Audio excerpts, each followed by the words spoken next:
It's Tuesday, July 6th, 2010. I'm Andy Waits in the News Bunker with a review of today's front pages. First, the New York Times. Tax-exempt funds aiding settlements in West Bank. U.S. gives tax breaks for donations that help sustain efforts it opposes. Well, the current administration opposes it.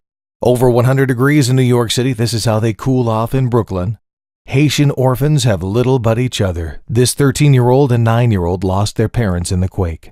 Need a job? Have oboe will travel? Lots of openings in Philharmonics. Also for buggy whip makers. New York gives money to candidates running for office and now is shocked that they don't give it back. This article spells out ways to cheat on college tests. Finally, something the students will study. Look who turned 70 this week, Ringo Starr. Now the Los Angeles Times. Military drones beset by problems. Now here's a chart showing the number of crashes is going up, but of course we're using them more. The percentage of failure is actually going down. So what was the problem again?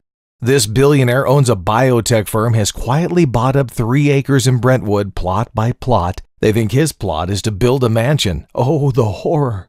Ballot crusade in Arizona. Activists hope Latino voters will change immigration policy. See, this is exactly what people for stronger borders have been warning about. In Ecuador, police discovered this 100-foot submarine that sleeps 6, can dive 65 feet, stays down for 30 days. Oh, and the cargo bay holds up to 10 tons of cocaine. Now to Oklahoma City and the Daily Oklahoman. This guy was involved in a shootout where 3 people died. There was a mistrial because of a technicality. Now he wants his record completely expunged. Fair enough. I state for the record that Tribune Demont Rogers was never technically convicted of the 3 murders. This 20-year-old is breathing easy after a double lung transplant that saved his life back in April. They cleaned up the Oklahoma City courthouse. Look what they found, some cool clippings. A judge on the court just below the Supreme Court gave up his lifetime appointment to become president of Oklahoma City University. Good for you. Let's look at the Duluth, Minnesota News Tribune.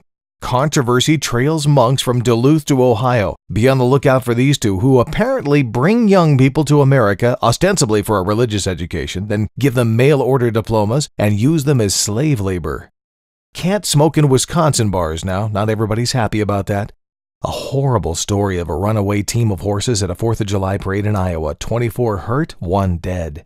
And this 19-year-old man will represent Duluth in the Red Bull Flugtag, where they try to fly homemade contraptions off a 30-foot platform into the water. By the way, the record flight, 195 feet in Austria, the year 2000.